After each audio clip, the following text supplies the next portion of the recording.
नमस्कार बच्चों, जय श्री कृष्णा। स्वागत है आपका 11th होम साइंस की क्लास में। तो बच्चों, आज हम 15 लेसन पढ़ने जा रहे हैं जिसका नाम है स्वास्थ्य और स्वास्थ्य कल्याण। बच्चों, इस लेसन के अंदर हम स्वास्थ्य और स्वच्छता के महत्व के बारे में अध्ययन करेंगे। वयस्कों की स्वास्थ्य संबंधी आवश्यकताओं, उनकी चिंताओं, उनकी समस्याओं के बारे में अध्ययन करेंगे। स्वास्थ्य कल्याण की संकल्पना के बारे में भी अध्ययन करेंगे और वयस्कों में अच्छे स्वास्थ्य और स्वास्थ्य कल्याण को बढ़ावा देने के लिए हम कौन कौन से उपाय कर सकते हैं, इसके बारे में भी हम अध्ययन करेंगे। तो चलते हैं बच्चों हम टेक्स्ट बुक की ओर। देखिए बच्चों, भारत के अंदर यदि हम स्वास्थ्य का परिदृश्य देखें तो हमारे यहाँ की कुल जनसंख्या 125 करोड़ है और जन्म के समय जीवन की प्रत्याशा का मतलब ये है कि जीवन की अपेक्षित आयु पुरुषों के लिए यहाँ पर 62 वर्ष रखी गई है और महिलाओं के लिए 64 वर्ष जो है वो बताई गई है। और जन्म के समय स्वस्थ जीवन प्रत्याशा क्या होती है, यानी कि जन्म के समय जब बच्चों का जन्म होता है तो उस समय बच्चों के स्वास्थ्य के लिए जीवन प्रत्याशा यानी जीवित रहने की अपेक्षित आयु जो होती है वो पुरुषों के लिए 53 वर्ष बताई गई है और महिलाओं के लिए 54 वर्ष जो है वो बताई गई है।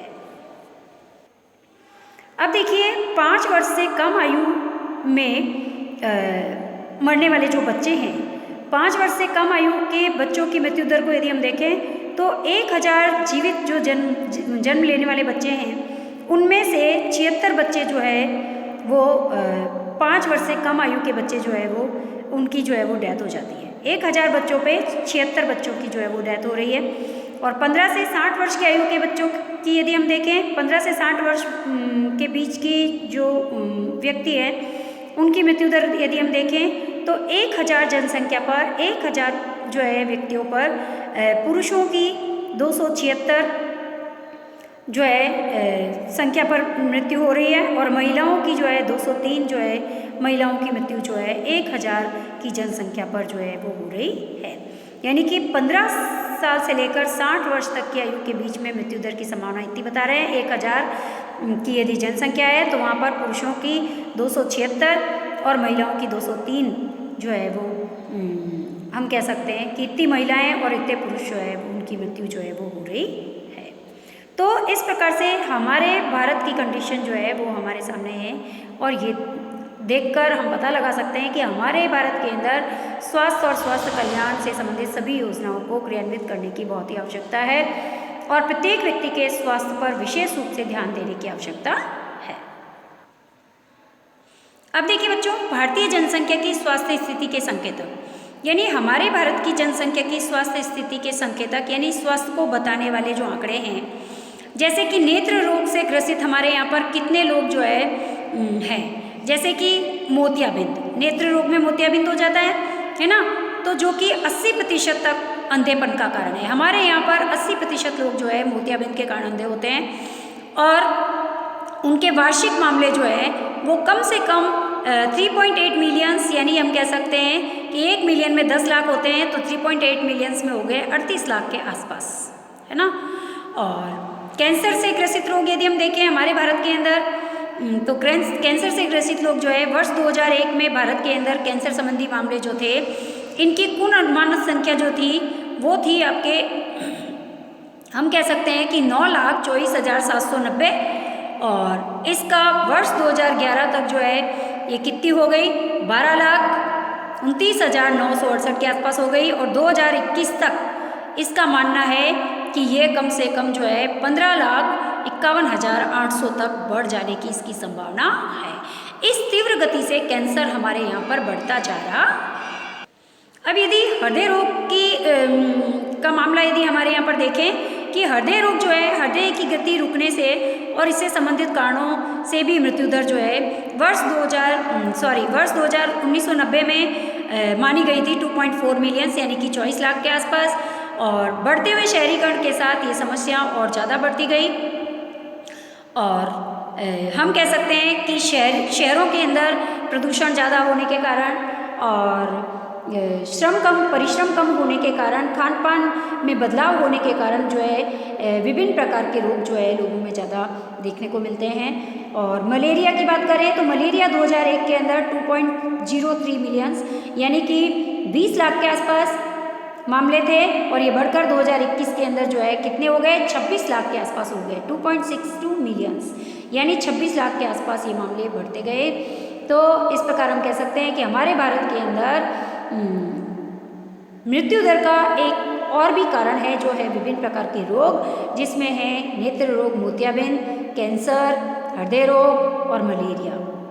इसके साथ साथ उच्च रक्तचाप यानी कि हाई ब्लड प्रेशर और डायबिटीज़ है ना, और किडनी रोग है ना, और तनाव, जीवन शैली से संबंधित भी कई प्रकार के रोग हैं जिनके कारण भी हमारे यहाँ पर मृत्यु दर बढ़ती जा रही है। और भारत के अंदर डायबिटीज़ से ग्रस्त जनसंख्या जो है वर्ष 2001 के अंदर 40 मिलियन थी, यानी कि 400 लाख है ना, 400 लाख से बढ़ करके वर्ष 2010 के अंदर ये कितनी हो गई, 470 लाख के आसपास हो गई, 47 मिलियंस है ना के आसपास है। और ग्रामीण क्षेत्रों के अंदर हाई ब्लड प्रेशर की समस्या कम देखने को मिलती है। ग्रामीण क्षेत्रों में ये रोग हमें कम मात्रा में देखने को मिलते हैं अपेक्षा की शहरों में, है ना। तो शहरों में ये रोग ज़्यादा क्यों देखने को मिलते हैं, क्योंकि शहरों के अंदर खान पान में बदलाव है, शहरों का शहरीकरण के कारण जो है पोल्यूशन के कारण ऐसा हो रहा है, प्रदूषण के कारण। इसके साथ साथ शहरी लोग कम परिश्रम करते हैं, मेहनत नहीं करते, श्रम नहीं करते, जिसके कारण भी उनके अंदर विभिन्न प्रकार के रोग जो है वो फैलते रहते हैं। तो शहरी क्षेत्रों के अंदर मृत्यु दर ज़्यादा बढ़ रही है, शहरी क्षेत्रों के अंदर ही विभिन्न प्रकार के रोग ज़्यादा पनप रहे हैं। तो बच्चों ये हमने देखा कि भारत के अंदर हमारी कुल जनसंख्या के अंदर हमारे जन्म के समय की जीवन प्रत्याशा क्या है, एक स्वस्थ जीवन प्रत्याशा हमारे यहाँ क्या है, और 5 वर्ष से कम आयु के बच्चों की मृत्यु दर कितनी है यहाँ पर, और 15 से 60 वर्ष के बच्चों की मृत्यु दर यहाँ कितनी हो रही है, और विभिन्न रोगों से ग्रसित होकर के कितने लोग यहाँ पर जो है वो मर रहे हैं। तो इस प्रकार से हमने भारत के अंदर स्वास्थ्य का परिदृश्य देखा, और अब हम पूर्ण रूप से ये देख करके हमें ये मालूम चला कि हमारे भारत में जो है स्वास्थ्य संबंधी स्थिति को देखना बहुत ही ज़रूरी है, और स्वास्थ्य पर ध्यान देना बहुत ही आवश्यक है। इसीलिए प्रत्येक व्यक्ति के स्वास्थ्य को ध्यान में रख करके विभिन्न प्रकार की जो है वो आवश्यक प्रयास भी किए जा रहे हैं। अब देखिए बच्चों, अच्छे स्वास्थ्य और वांछनीय शारीरिक वजन को बनाए रखने के लिए, यानी कि अच्छा स्वास्थ्य प्राप्त करने के लिए, शरीर के वजन को बनाए रखने के लिए स्वास्थ्य विशेषज्ञों के द्वारा, है ना, व्यक्तियों और समूहों के लिए विभिन्न प्रकार की सिफारिशें की गई है, ताकि उनमें ऊर्जा का संतुलन बना रहे, वह स्वस्थ रहें और एक स्वस्थ वजन को वो प्राप्त कर सकें। अब देखिए बच्चों, स्वास्थ्य में वृद्धि करने के लिए, यानी कि स्वास्थ्य का संवर्धन करने वाले आहारों के लिए क्या करना चाहिए और क्या नहीं करना चाहिए, यानी स्वास्थ्य में वृद्धि करने के लिए, हमारे शरीर को स्वस्थ रखने के लिए किन किन आहारों को हमें यूज़ करना चाहिए, किन को नहीं करना चाहिए। देखो हमें क्या करना चाहिए, सबसे पहले फल और सब्जियों का उपयोग हमें अपने भोजन में बढ़ाना चाहिए। इसके साथ साथ फलीदार सब्जियां हैं, संपूर्ण खाद्यान्न है, गिरियाँ हैं, इनका उपयोग ज़्यादा से ज़्यादा करना चाहिए।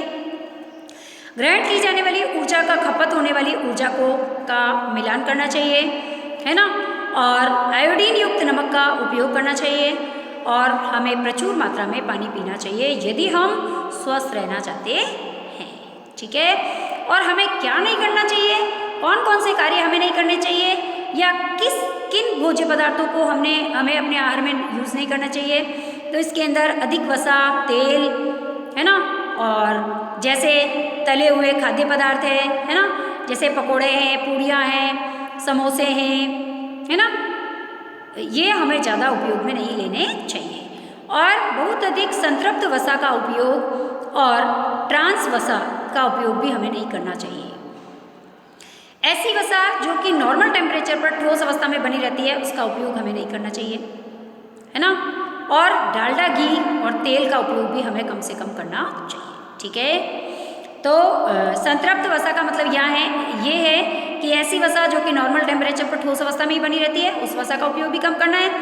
और ट्रांस वसा यानी कि वनस्पति घी, डालडा घी, तेल, है ना, इसका उपयोग भी हमें कम करना चाहिए।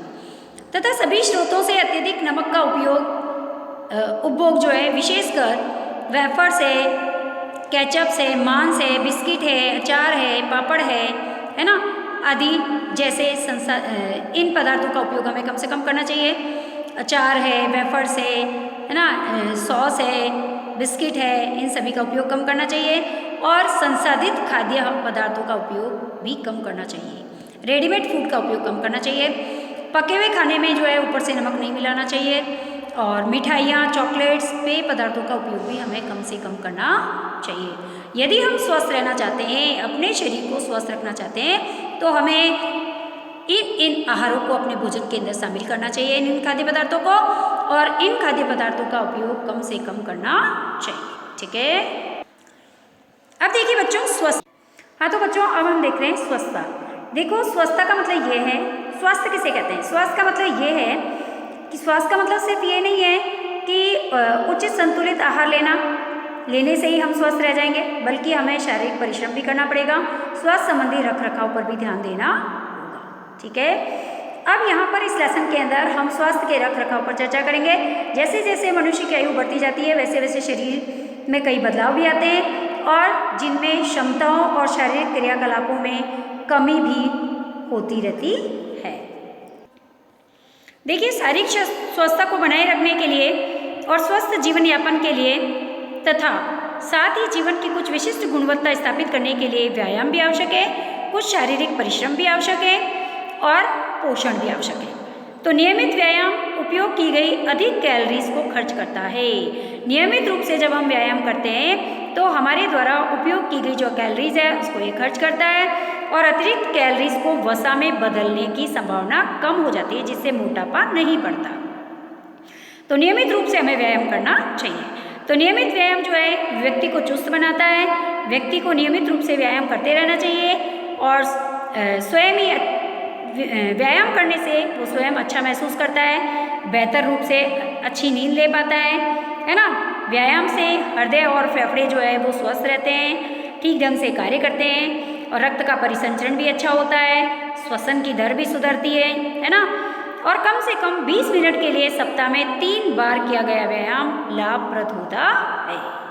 कम से कम रोज़ नहीं तो हम सप्ताह के अंदर 3 बार 20 मिनट तक यदि व्यायाम करते हैं तो इससे भी हमें कई लाभ होते हैं। बुजुर्गों को नियमित रूप से व्यायाम करना चाहिए ताकि वे मोटापे, हाई ब्लड प्रेशर, डायबिटीज़ जैसे गुणों से बच सकें।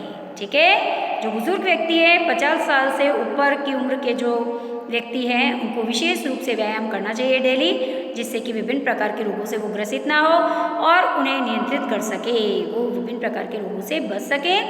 वास्तव में नौजवानों, युवाओं को बाद में इन रोगों से बचने के लिए पहले से ही सावधानीपूर्वक स्वास्थ्य संबंधी पूर्व उपायों का पालन शुरू कर देना चाहिए और युवाओं को भी नियमित रूप से अभी से ही व्यायाम करना शुरू कर देना चाहिए ताकि वृद्धावस्था में उन्हें किसी प्रकार की कोई तकलीफ का सामना ना करना पड़े। ठीक है। अब देखिए वयस्कावस्था में व्यायाम के क्या लाभ है। वयस्कावस्था में जब हम व्यायाम करते हैं तो उससे क्या लाभ है? सबसे पहले व्यायाम और बीमारी, यानी कि व्यायाम शरीर के संगठन में सुधार करता है, हमारी उपापचय दर और हृदय संबंधी जो है स्वस्थता को बनाए रखता है, उसको भी प्रभावित करता है व्यायाम, है ना। हमारे शरीर के सभी अंग व्यायाम करने से ठीक ढंग से अपना कार्य करने लगते हैं। अब व्यायाम करने से हमारी हृदय संबंधी स्वस्थता को प्रभावित, हृदय संबंधी स्वस्थता है ना, विभिन्न हमारे शरीर के अंग है वो ठीक ढंग से कार्य करते हैं और इससे गंभीर और दीर्घकालिक बीमारियों से भी बचा जा सकता है। ये हमारी सहन शक्ति को बढ़ाता है, पेशियों का भार, पेशियों की सशक्तता, फुर्ती, चुस्ती, लचक में सुधार लाता है और हमारी अशक्तता को कम करता है ना। और ये सामान्य किंतु कठिनाई से ठीक होने वाली और बुजुर्गों में देखी जाने वाली समस्याओं जैसे तनाव है, अवसाद है, अनिद्रा है, क्षुधा अभाव है ना, कब्ज है, संज्ञानात्मक हानियाँ हैं, इनको रोकने का भी कार्य करता है। इसमें भी सहायक है व्यायाम। तो हमें व्यायाम नियमित रूप से करना चाहिए।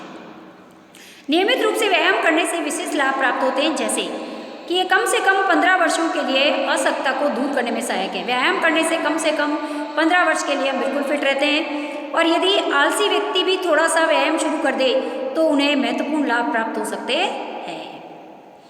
शरीर के निचले भाग के व्यायाम वृद्धों में संतुलन बनाते हैं।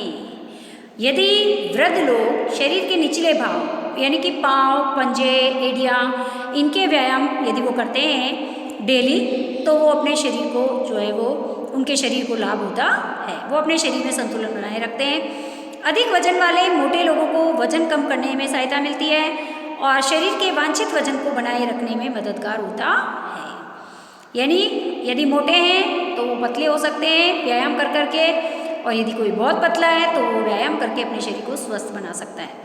शरीर में शुगर का स्तर, शर्करा का स्तर जो है वो ब्लड प्रेशर को नियंत्रित करने में भी सहायक है। यानी कि व्यायाम करने से हमारे शरीर के अंदर शुगर मेंटेन रहती है, हमारा ब्लड प्रेशर ठीक रहता है ना। और ये हड्डियों में खनिजों की सघनता को बनाए रखता है ना। जैसे हमारी हड्डियों में विभिन्न प्रकार के जो खनिज है ना, फास्फोरस है, मैग्नीशियम है, कैल्शियम है ना, इनकी मात्रा को ये बनाए रखता है और जिससे हड्डी टूटने और असहजता का जोखिम कम हो जाता है, विशेषकर बड़े बूढ़ों में, है ना। बुजुर्गों के अंदर व्यायाम करने से उनकी हड्डियां मजबूत रहती है, घुटनों का दर्द नहीं रहता है। ऊपरी तथा निचले दोनों ही अंगों में पेशियों की ताकत को बढ़ाने में ये सहायक है। हमारे शरीर का ऊपरी भाग और निचला भाग दोनों ही भागों की पेशियों में ताकत देने के लिए जो है व्यायाम नियमित रूप से करना चाहिए। कुछ महीनों का व्यायाम प्रशिक्षण हमारे निचले अंगों की ताकत को बढ़ाने में सहायक हो सकता है। यदि कुछ महीनों तक यदि हम व्यायाम का प्रशिक्षण लें और व्यायाम करें तो हमारे शरीर के सभी अंग ठीक ढंग से कार्य कर सकते हैं। अब व्यायाम जो है ऊपरी और निचले दोनों ही अंगों की पेशियों की ताकत को बढ़ाते हैं और व्यायाम को 3 मुख्य श्रेणी में बांटा गया है। व्यायाम कितने प्रकार के होते हैं? 3 प्रकार के। देखो, एक तो होते हैं हमारे एरोबिक्स, जो कि हमारी सहन शक्ति का निर्माण होता है जिससे, है ना। दूसरे होते हैं प्रतिरोध व्यायाम, है ना, जिसको शक्ति निर्माण व्यायाम भी कहते हैं।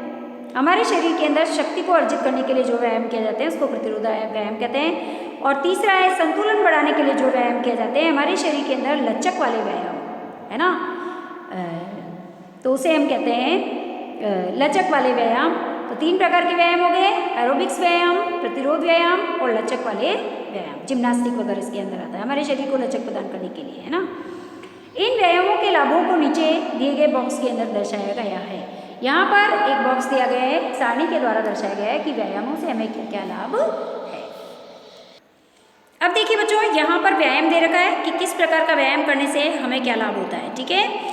तो यदि हम कह सकते हैं सबसे पहला हमारा है सहन शक्ति का निर्माण करना है, या फिर हम कह सकते हैं एरोबिक्स व्यायाम जो होते हैं इनको करने से ये कैसे कर सकते हैं कि तेज़ी से यदि हम वॉक कर रहे हैं या साइकिल चला रहे हैं या हम स्विमिंग कर रहे हैं या फिर फुटबॉल खेल रहे हैं या टेनिस खेल रहे हैं या बैडमिंटन खेल रहे हैं, है ना, तो ये व्यायाम करने से हमारे अंदर सहनशीलता आती है, स्वस्थता सुधरती है हमारी, वजन कम करना और नियंत्रित करने में मदद मिलती है, हृदय संबंधी कार्यों में सुधार आता है, रक्त में शर्करा नियंत्रित रहती है, शुगर मेंटेन रहती है, इससे हमारा कॉन्स्टिपेशन रुकता है, नींद बराबर आती है, दिमाग को सकारात्मक बनाता है। ये सुधार नियमित विधिपूर्ण कठोर व्यायाम अर्थात वातपेक्षी क्रिया के 30 मिनट तक प्रतिदिन के व्यायाम कुछ ही सप्ताह के पश्चात नज़र आने लगेंगे।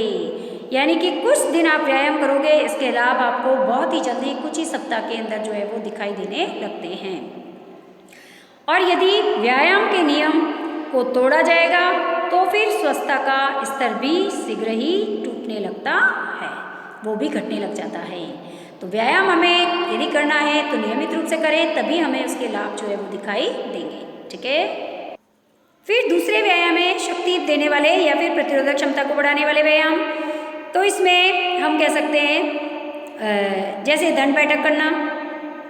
प्रतिरोधक क्षमता बढ़ानी है तो हम जो है सिटअप्स कर सकते हैं, दंड बैठक कर सकते हैं, और इसके साथ साथ हम व्यायामशाला में विशिष्ट रूप से निर्मित उपकरणों के द्वारा भी व्यायाम कर सकते हैं, है ना।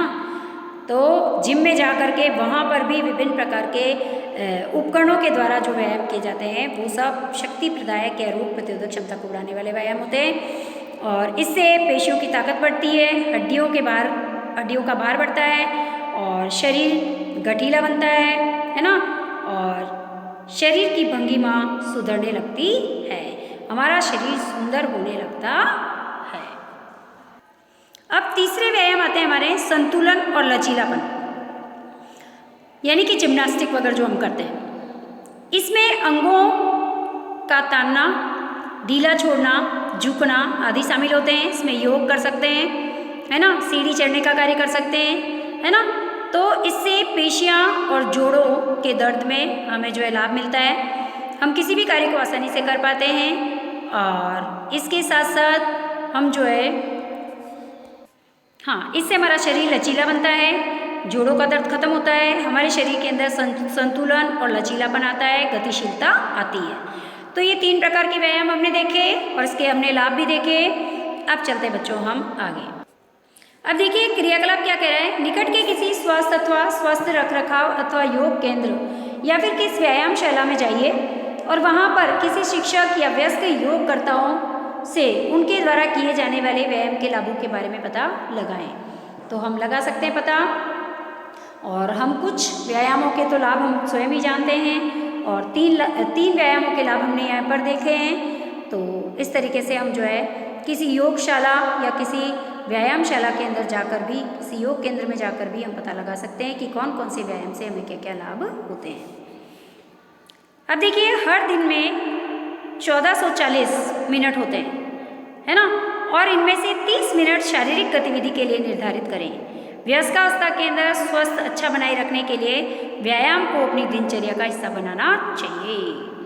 अब वयस्कावस्था में जब आप आ जाते हैं, प्रवेश करते हैं, तो आपको व्यायाम प्रतिदिन करना चाहिए और व्यायाम को अपनी दिनचर्या का एक हिस्सा बनाना चाहिए। ठीक है।